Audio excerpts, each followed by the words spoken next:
Good evening, everyone. My name is Amy Bracewell. I work for the National Park Service here in Hyde Park and oversee the management of the Martin Van Buren National Historic Site in Kinderhook as well. And on behalf of the National Park Service and the National Archives and Records Administration, I want to welcome you here tonight to a really exciting talk and some really interesting information we're going to delve into. This is going to be a conversation between author James Bradley and presidential historian Alexis Coe. And I'll tell you a little bit about the two, and then we'll go ahead and jump on in. So author James Bradley, who you're here to see tonight, is co-editor of the Martin Van Buren Papers, based in Cumberland University in Lebanon, Tennessee. He's an adjunct instructor in the public history program at State University of New York at Albany, and was the senior project editor of the Encyclopedia of New York City, published by Yale University Press. Presidential historian Alexis Coe is a presidential historian and New York Times bestselling author of You Never Forget Your First, a biography of George Washington. She frequently appears on CNN, MSNBC, CBS, History, and PBS, and has been featured in and published in most major publications, including The New Yorker, The New York Times, and The Washington Post. Coe is a senior fellow at New America, and she lives outside of New York City with her young daughter. Please give a round of applause for Mr. Bradley and Ms. Coe.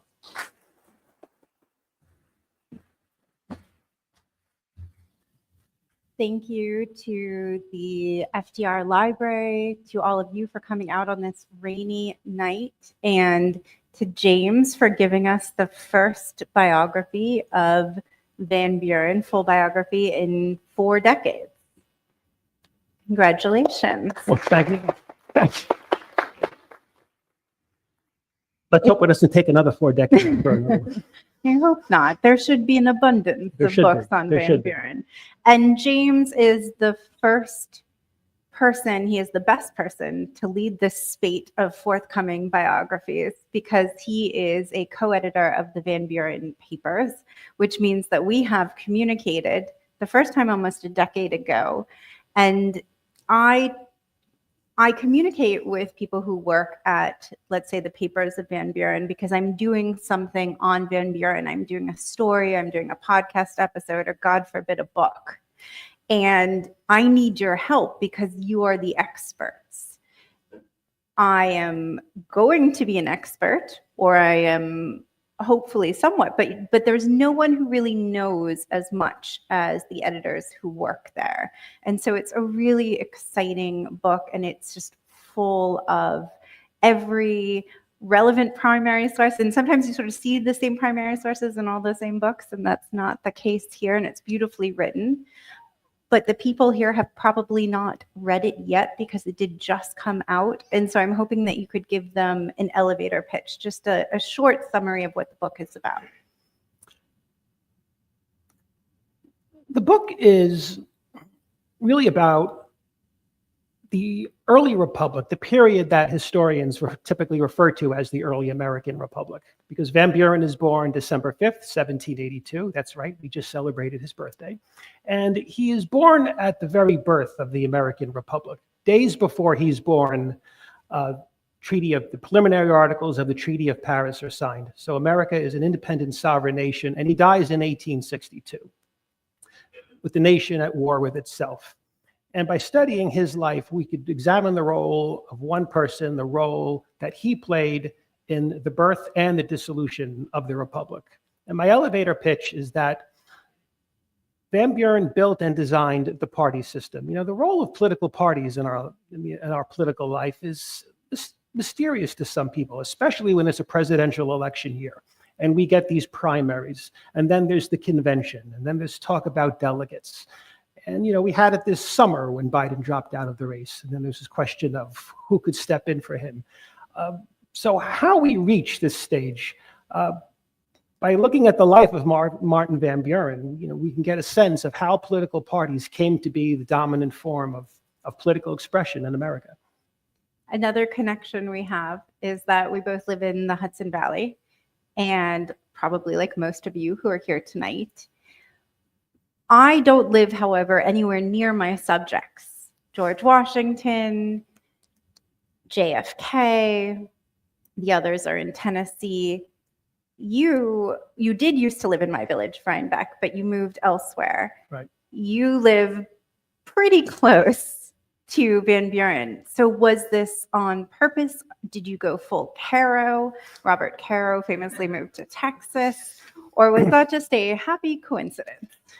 Yeah, I'd love to tell you that I pulled a Caro and I uprooted myself. I had to be near my subject in order to write about. But Caro, of course, went from Manhattan to Texas. That's a pretty dramatic shift. I went from Rhinebeck to Chatham. So it's not that. No, it is a happy coincidence. And it was great advantage to be a 10-minute drive to the Martin Van Buren site, because there's a library there, a library just entirely dedicated to Martin Van Buren. So if you're a biographer, there's no better resource. But I didn't go there that often, to be honest. Not by that stage anyway. Well, it is your day job, so yes. Right. So it was nice to kind of be in this area, because so much of Van Buren's early life was formed by this mysterious world of the Hudson Valley. And Dutchess is very different from Columbia County, and even more north than that when you get into the world of the manor lords and all these great landed families who control so much power. And then when I wrote about further events in New York history, like the anti-Mason movement and then the anti-rent wars, and all of that was not too far from where I lived. So I was in a good position where not too far from Albany, not too far from Hudson, not too far from a lot of these really important places that played a big role in my research.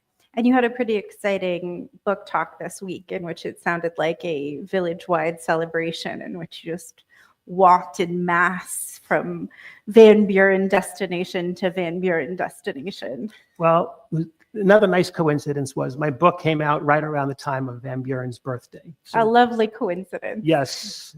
And we had a Marty party. You can groan now if you'd like. There was cake, there was festivities, and I gave a talk. So yeah, it was a special day. Martin Van Buren is perhaps not our most recognizable president. No. He is, I'm fond of his mutton chops. I think that Chester A. Arthur, however, rivals him. We've discussed this. Right. It's hard when only portraits exist, when that is what's available to people. And it's hard as a biographer, because you really want to get a sense of how someone sounded and moved in space and how they dressed, what their personality was like, what it was like to interact with them. And then you want to convey that to your readers. And so what are we not getting here that you can tell us about? Yeah, but you can actually get a lot from these parts, especially this one. And this was my choice for the front cover. It was the one thing I was really adamant about with my publisher. I said, please, let's use this one, because he's fairly young, and it's not the Matthew Brady photograph where he's much older in life. His head is tilted a little bit. He's got that faint trace of a smile on his face. So you could pick up a lot from these portraits. But outside that, what was he like? Well, he was very pleasant and affable. He was congenial with people from all walks of life. At the same time, he was a bit guarded, a bit reserved. He was someone who really believed that you should not reveal too much. You should listen more than speaking. And people would comment about how he would dart his eyes on their eyes when they were speaking, and he wouldn't move. And he listened a lot. People would say something he didn't agree with at all, and he would just nod and say, that's interesting, and walk away. Whereas someone like DeWitt Clinton or John Quincy Adams would either say, dismiss someone in a more demonstrative manner. So he was a politician through and through. So he learned how to control his temper. He learned how to control his emotions, but he dressed to the nines. I mean, he was a little on the short side. They called him the little magician for a reason. He was 5'6", we think. And he really believed through good posture and the right wardrobe, he could compensate for these things. So no one would ever see him out in public, not dressed impeccably. So he was a man of good breeding and good manners. And personally, no one ever had a bad word to say about him. Even his greatest enemies said he's always nice because he's always pleasant and friendly and sociable. And even with his enemies, he would invite them to the White House for dinner. So that was, after Andrew Jackson was president, that was a big departure. So at least, from a personality standpoint, he really embodied that kind of ethos at the time of being, of embodying, the Republican spirit of dressing well, but not too well, and learning how to interact with people in a way that advanced himself politically. He's not our best known president, we've already established. Yes, most people know him from a Seinfeld episode. They I know discovered that from the Google searches done. Yes, I know everyone's response on social media is Seinfeld, which is great. I'm happy for him. It's good to be known for something. It's something. Exactly. We'll take the win as presidential historians. It's a way in. It's like, oh, you like that? Let's talk about this. But you actually don't think that we should remember him most for being president. He held an impressive amount of titles. He was really important to other presidents, including Andrew Jackson. Yep. Certainly played a significant voice of reason in one of his earlier scandals, one that dominated the first 2 years of Jackson's presidency. And so can you talk to us a bit about name these titles and what it is that you think he should be known for, which I think is probably entrenching political parties. Right. So maybe not the huge, not a celebratory, at a time vexing contribution to our nation's history, but nonetheless very important. Right. Presidential elections were really volatile affairs back then, as opposed to now, I know. But back then, the party system was really not something organized in a more coherent fashion the way we have now. So in 1824, we had 4 candidates running for president, and they all represented different regions, and no one got a majority. It had to go to the House of Representatives, and there was a lot of negotiating going on for votes. And Van Buren thought, this is the direction the nation is going in, that if we don't come up with a more solidified notion of a party system in America, every election is going to be decided by the House of Representatives, and this is a terrible thing for a democracy. So he succeeded in this. Okay, he was the principal founder, I think, of the Democratic Party. The Democratic Party is still in existence today. It's radically different from the Democratic Party of 1828, when really came into fruition under Van Buren, when he helped elect Andrew Jackson president. But the party system has been put in place ever since, and we've had uninterrupted quadrennial elections ever since. So that's an achievement. That's, I think, the big achievement of his life. Other than that, I mean, I think he played a big role in the Erie Canal. His great nemesis, DeWitt Clinton, he was the father of the Erie Canal. He was the greatest proponent of it. But Van Buren managed to control his party in the New York legislature at the time. And he managed to get that legislation pushed through, or else the Erie Canal couldn't have happened. And there are lots of other interesting things about his life. he was a very good diplomat. This is something people just don't know. They know about him as a president, and perhaps they know about him as a party leader. But for all his role as a party manager, at the same time, he really worked well as a diplomat because he was a lawyer. He was a skilled lawyer. So he understood international law, and he liked negotiation. He liked backroom negotiating. And he turned to be a very skilled diplomat who wrote up some interesting trade agreements with Great Britain. When he was president, the nation very nearly went to war with Great Britain over a disturbance at the Canada and New York border. He showed a lot of skill in bringing that, resolving that peacefully. There was another skirmish with the British, this one with Maine and New Brunswick. So in the foreign field, he showed a lot of skill, I think, that's generally not recognized. And then finally, it's the free soil movement. I don't know if we want to jump ahead to that, though. Do you want to get into that, or is that? I think you can work that into You the think I next can work one. it into this? Yeah.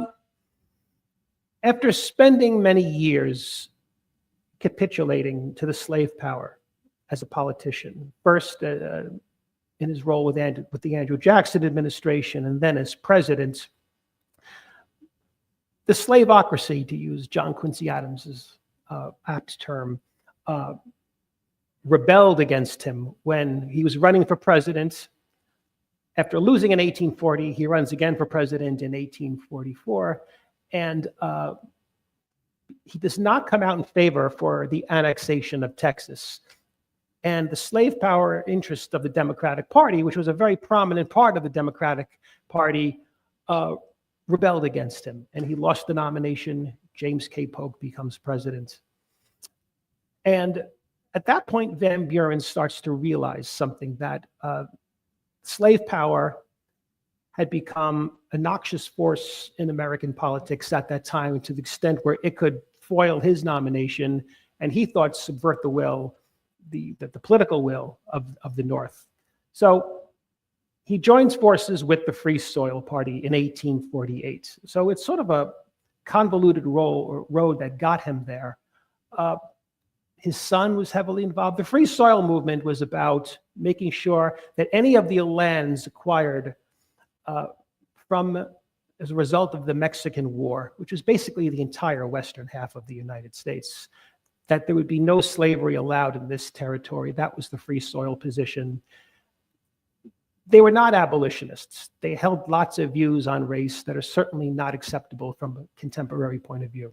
They made it very clear that it was more about preserving Western lands for white settlement more than opposition to the practice of slavery. They said they didn't want to abolish slavery in the South. They just didn't want to see it spread to the West.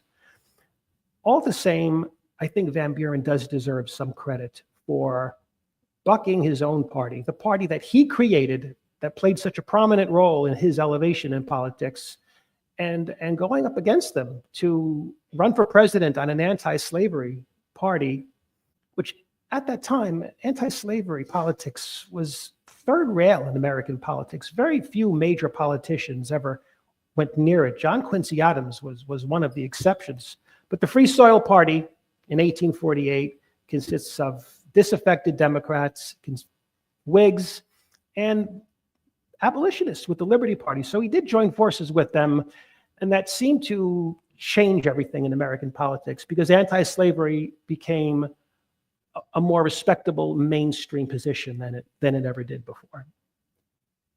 Sometimes the best way to get to know a president or a politician is to know who their friends were, their frenemies, and their enemies. And you've already named a couple enemies, but also said that he was a politician through and through, got along with everyone. So sort of explain how that works in practice if you have a nemesis and you also get along really well, and Right. you have to make it work, which is Right. a thing that they do. Right. But another nemesis who is sort of better known, I think, to the general population is John Quincy Adams. Also with great mutton chops. We'll Oh, mention so good. So good. And so talk to us about their relationship, how they made it work, how they didn't. What can we learn? Van Buren goes to Washington in 1821. He was the U.S. Senator from New York.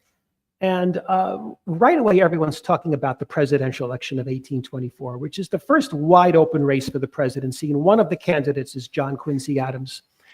And he is completely unacceptable to Martin Van Buren. First of all, he's a former Federalist. Second of all, he's somebody who's embodying this new kind of political philosophy. They called it the American system. Henry Clay is the real intellectual godfather of this system. But it's the idea of the federal government playing a more affirmative role in the development of the nation, mostly economically through the building of roads, canals, and bridges. And Van Buren joins forces with the southern wing of what they were calling the Republican Party then, the Jeffersonian Party. They see this as a real threat to slavery, that once we start giving Congress too many powers to exert itself in the economic world, it's only a matter of time before they go after slavery. Now, at first, Van Buren doesn't go along with this. He's thinking more on constitutional terms. But he's all about building coalitions. And when this coalition opposed to the Adams administration, uses slavery as their objection to John Quincy Adams's measures as president, that's fine with Van Buren as long as they get the job done. Through it all, they do have a little bit of a good friendly relationship going on. We hear Adams writes about in his diary about Mr. Van Buren came and paid me a visit today, about he's one of the few people from the Jackson world who's actually courteous to me and pleasant to me. So I don't think John Quincy Adams thought much of Van Buren intellectually. I don't think he thought much of him morally. I think he just thought of him the way many people thought of him, as kind of a slippery politician. So there was that kind of element of condescension there that meant they could never be good friends. I'm not sure if John Quincy Adams was good friends with many people to begin with. He was a rather cantankerous character. But things come to a real head when Van Buren is president, and then the case of the Amistad, where the kidnapped Africans who lead a revolt against a ship. The ship goes aground in Connecticut. This is a huge cause for the abolitionists in America at the time. And John Quincy Adams, who at this stage is a congressman, agrees to represent the Amistad, people who were involved in the uprising on that slave ship. And Van Buren is president, and John Quincy Adams is a congressman. He represents Amistad, and it's a great story. It was turned into a movie with Steven Spielberg. You may have seen it. Anthony Hopkins playing John Quincy Adams, trying to subdue his British accent, not too well, but it's they were frenemies. I think that's a better term to describe it. But then they agreed on Texas. Van Buren was opposed to Texas, and Adams was really opposed to Texas. Who do you think would play Van Buren? Someone just asked me this about an hour ago. Paul Giamatti. That's my choice. Oh, wow. Yes. He's John Adams. He is John Adams, but he's got range. I think it's the height and it's the red hair. I think he could do it. Yeah. How many times do you think he's been brought in to read for all the 5, 6 presidents? It's like Madison, Right. Van Buren. Well, yeah, I know. Before I read your book, I would have said, well, what does Van Buren have to say about all this? Why don't we hear from him? And we would have. He was in the process of writing an autobiography. That is, when we mine people's lives, there is this responsibility to hear their side, and you want that as much as possible. And it's so hard when you know that something almost existed Right. in its final form. So tell us about that and what happened. Van Buren, in the early 1850s, when he retired from politics, decided to put his life story on paper. Now, this is a very, very common practice now. Practically every ex-president gets a big book deal, a rather lucrative book deal, and writes his memoirs.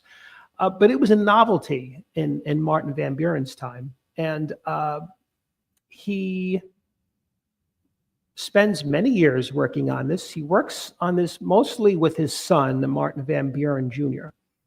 And it involves lots of things. It involves doing research, collecting his old papers. He really spends his retirement working on his legacy. And he writes his biography, but it ends. It ends abruptly, it ends suddenly, it ends around 1834. So it does not cover his presidency, doesn't cover his post-presidency. It's a terrible book. I have to say this up front. It's badly written, it's badly organized. He will mention interactions with a famous person like Aaron Burr and write something like, he treated me with much attention. No other details than that. Meanwhile, he will write about traveling in Europe and going on at great length about hobnobbing with some forgotten, aristocrat from Great Britain at the time. So it's a maddening book. It's a puzzling book. Among other reasons, the fact that it ends so abruptly, and it's been kind of a mystery to people about why he stopped writing this book. And I wasn't sure until I was writing the very last chapter. I'm working on it, and it all became obvious to me that the reason is his son died.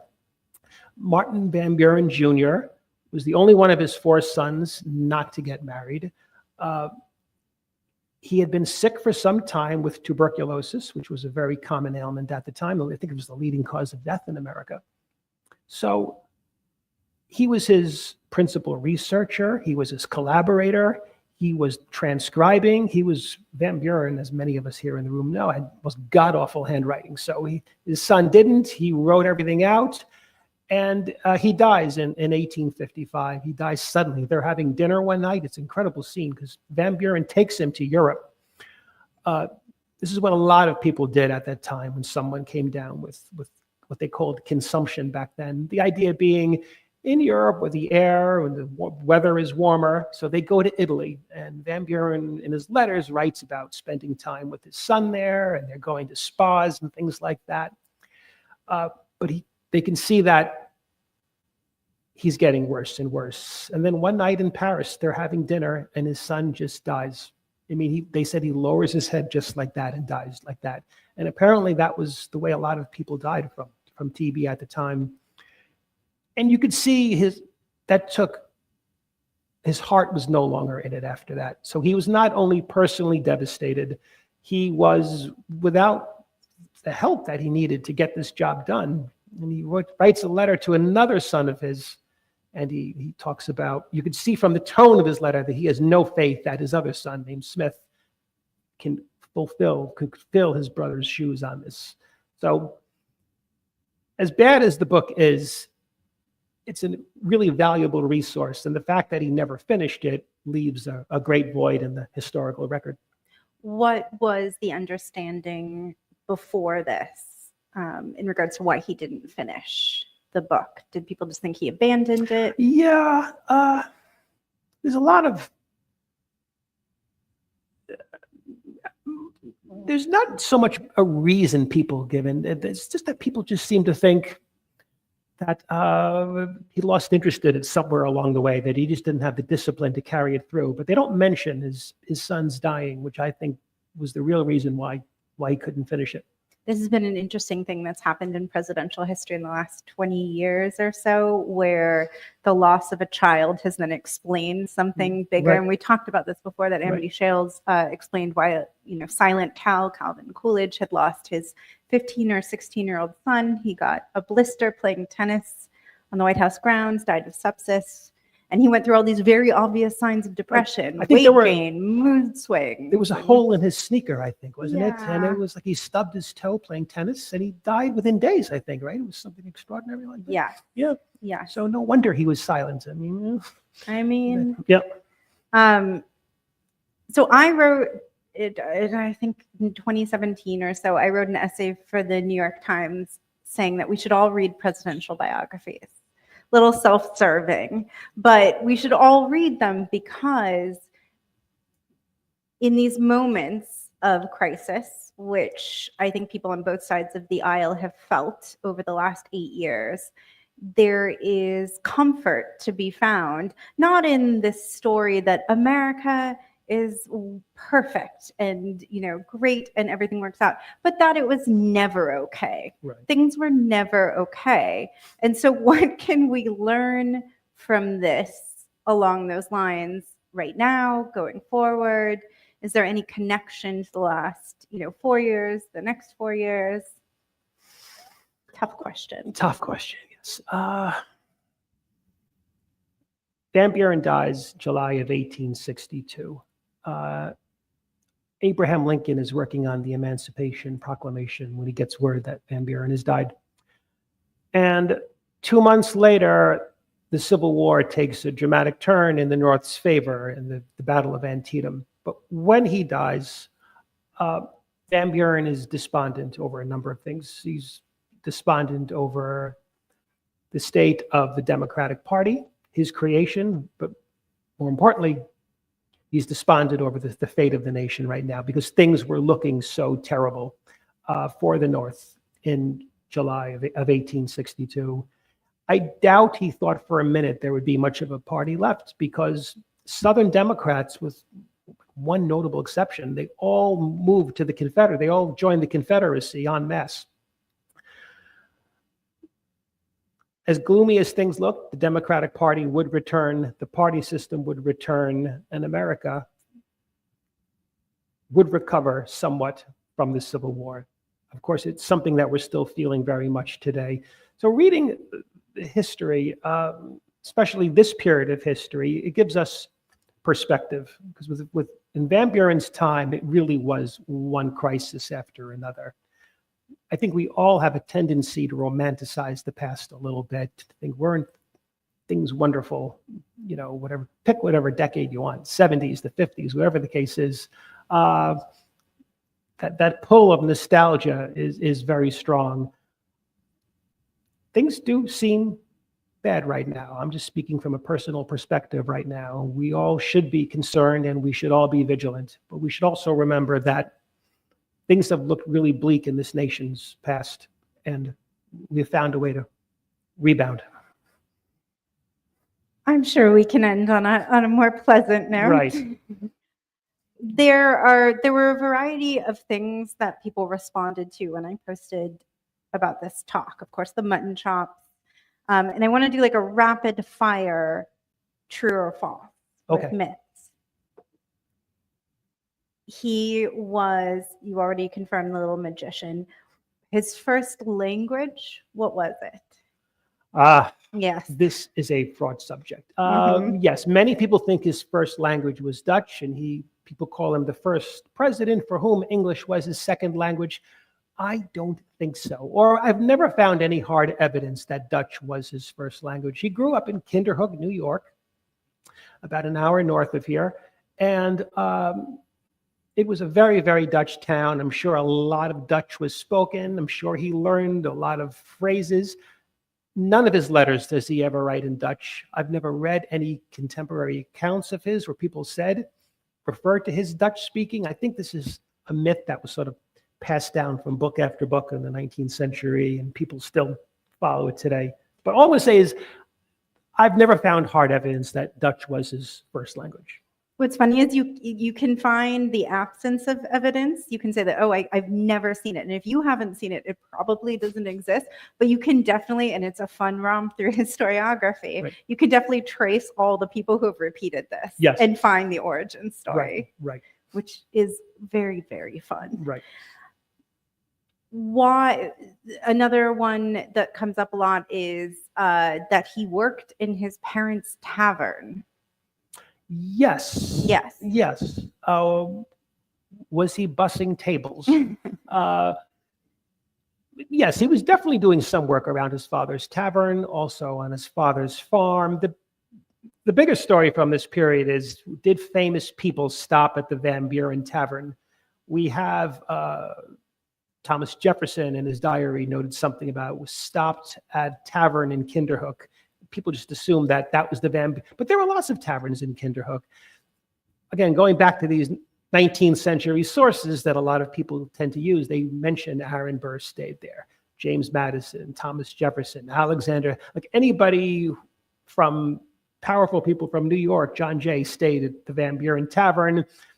Again, there's no hard evidence to prove this, and I find it hard to believe that Van Buren could not mention that in his memoirs anywhere, that his two heroes, Madison and Jefferson, stayed at his father's tavern. So, but I'm sure he cleaned up tables when and other things he might have cleaned up too off the floor during those times. What if he would just mention they stopped by, full stop?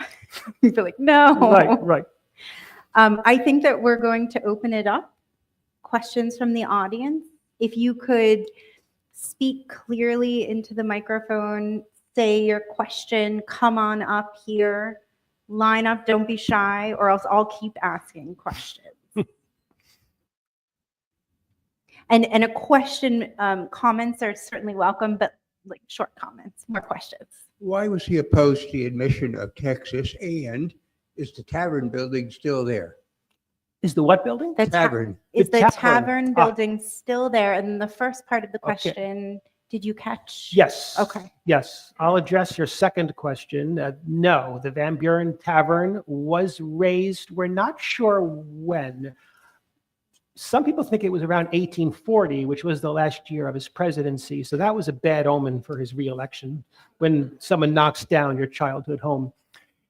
He opposed Texas entering the Union in 1844 because he thought it was a politically explosive issue, that we would be admitting a large slaveholding state into the Union. It would upset the free state, slave state axis. And also Texas was a breakaway a nation from the Mexican nation. So there was the feeling that we would be entangling ourselves in Mexican politics. He said that Texas may become part of America one day, but that time is not right now.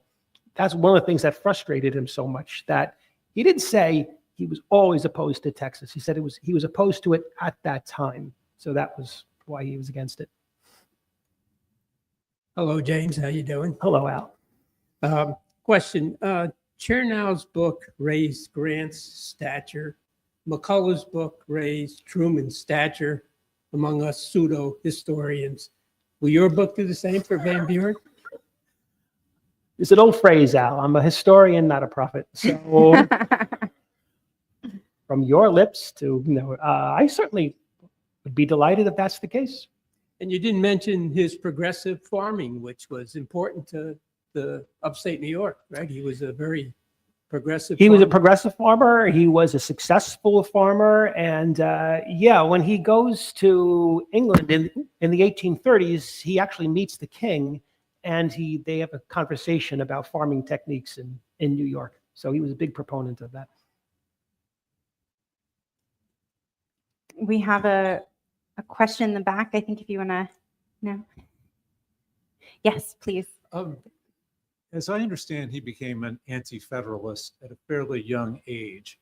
Yet, during his time in politics, he seemed almost not interested in any real issues. He was much more of a politician, at least that's my understanding.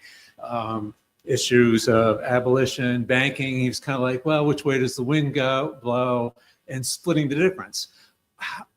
How do you see his early anti-federalism with his compared to his later sort of just political, or am I bullshit? Well, I'm not accepting your premise, I'm afraid. You're being a little harsh toward my subject.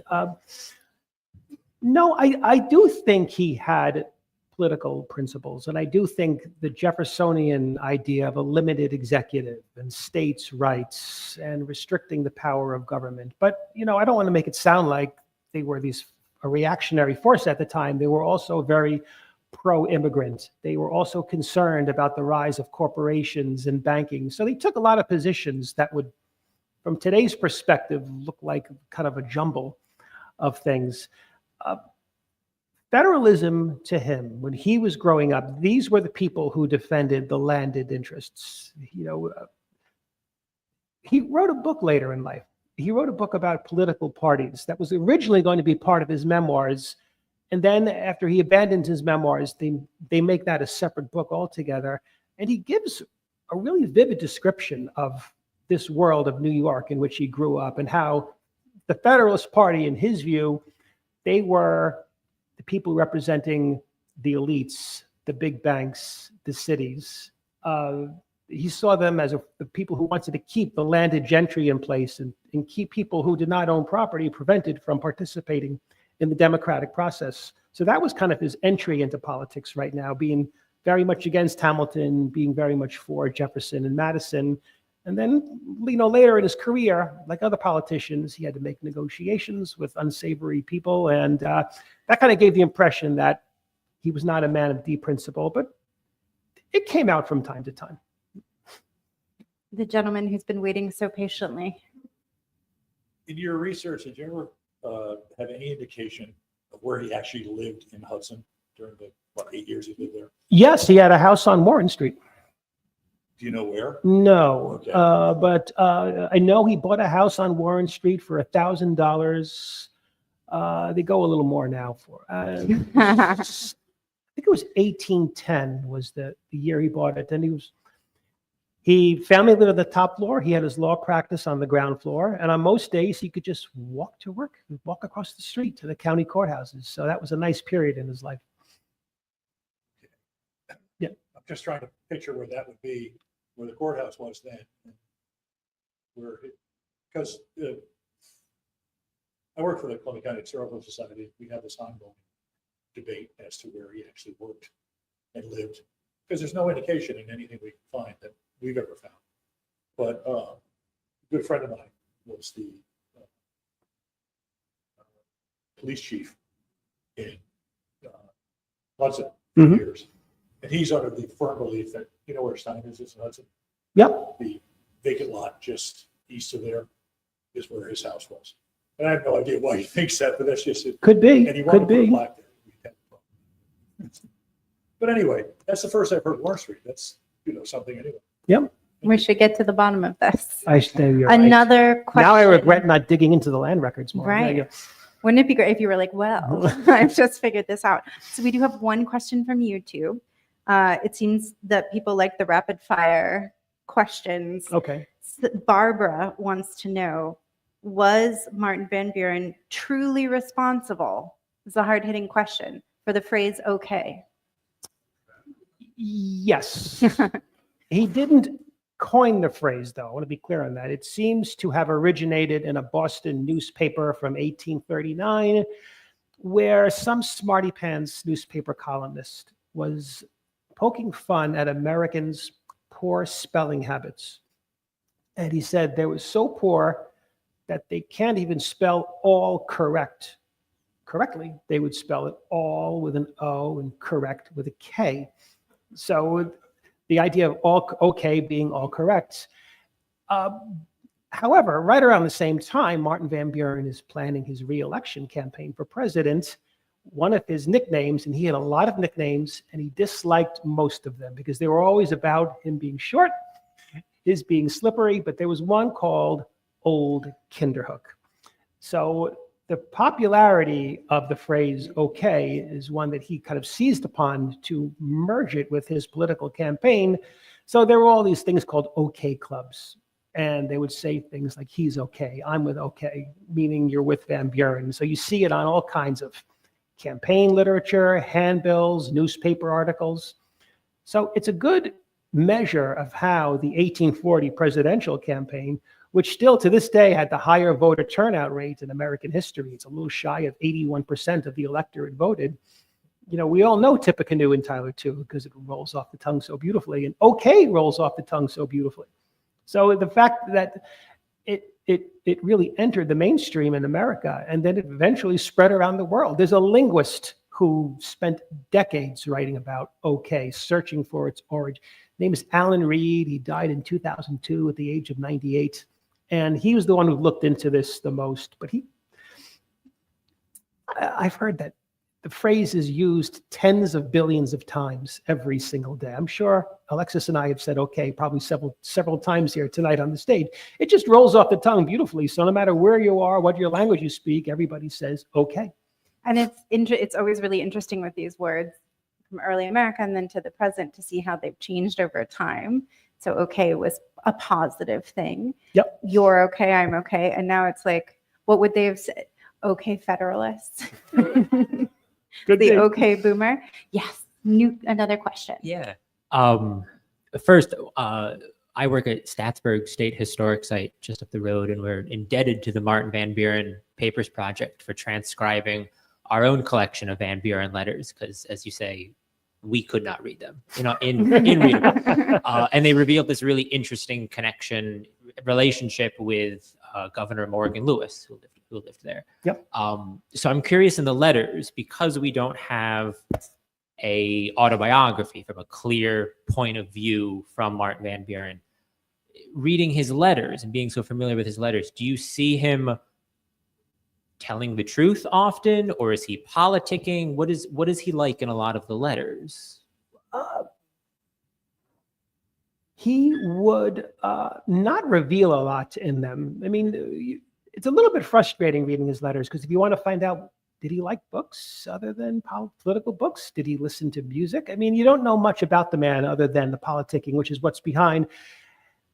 He had one friend, a guy named Gorham Worth, who was a banker from Hudson. And that was the one person with whom he really confided and shared, where he would kind of let himself go, and usually from an anger point of view.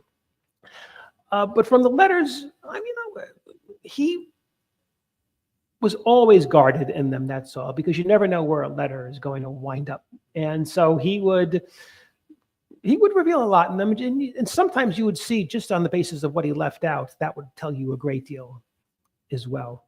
Like, my book opens with him meeting Thomas Jefferson, and he has to write some letters where setting up his meeting with Jefferson. And he's doing this in 1824 because he wants to get Jefferson to endorse his candidate. Now, again, this is something very common today for ex-presidents to make endorsements, but you didn't do this in 1824.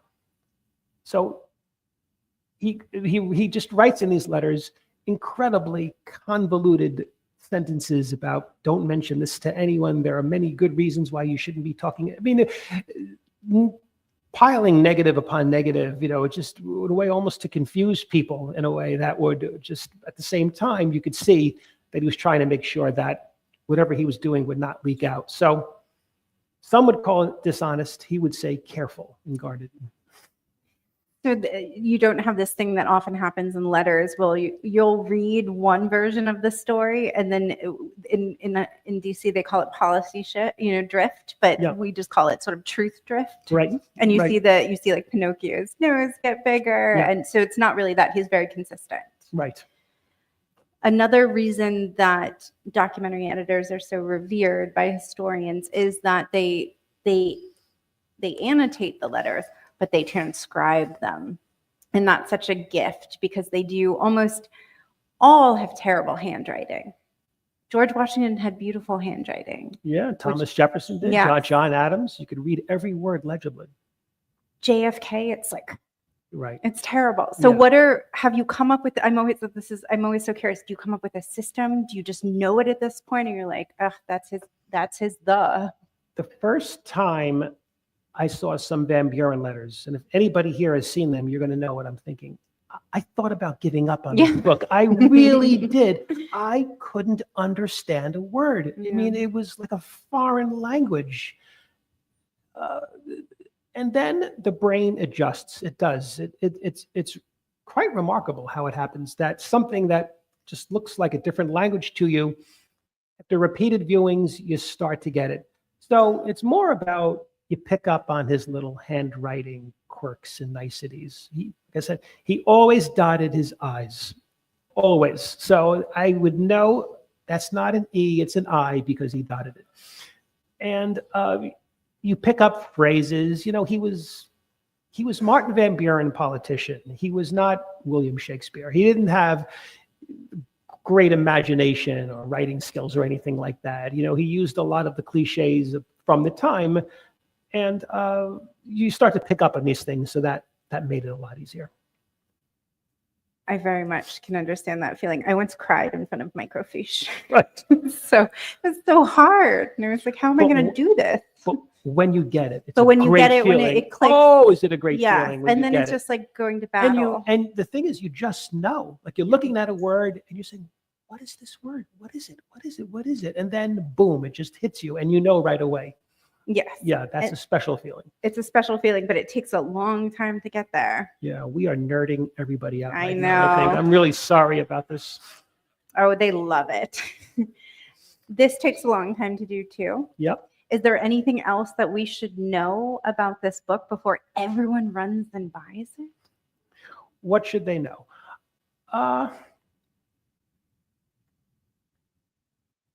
It's a story of the nation told through the life of one man.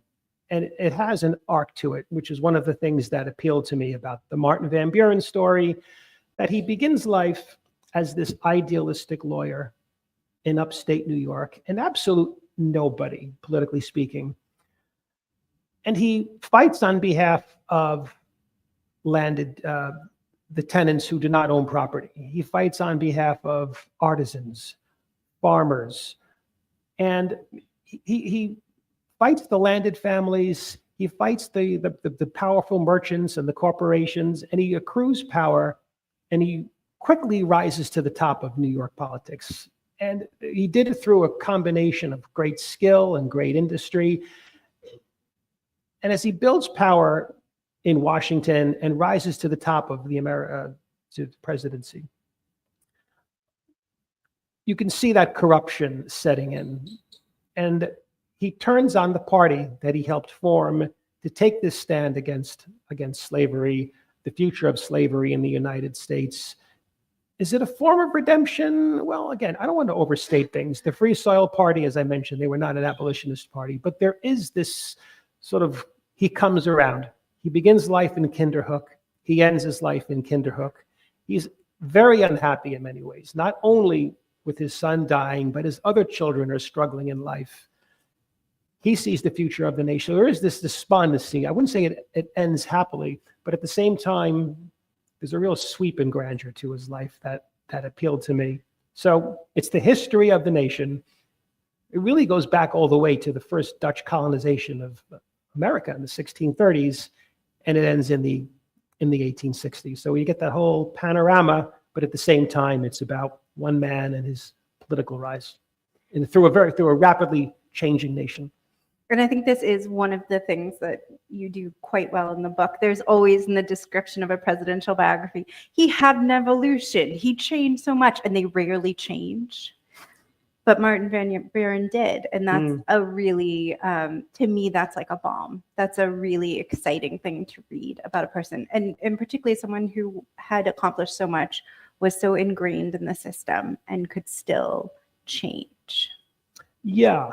I liked how he has this meeting with Henry B. Stanton, Elizabeth Cady Stanton's husband, and he is a real firebrand abolitionist. And he has this meeting with Van Buren, and he says to him that his joining the Free Soil movement reflected his matured convictions. And Stanton says that the Free Soil Party really played a formative role in ending human chattel in the United States. So there's that sort of interesting note, the way the whole thing sort of finalizes on. What an amazing way to end. Thank you so much.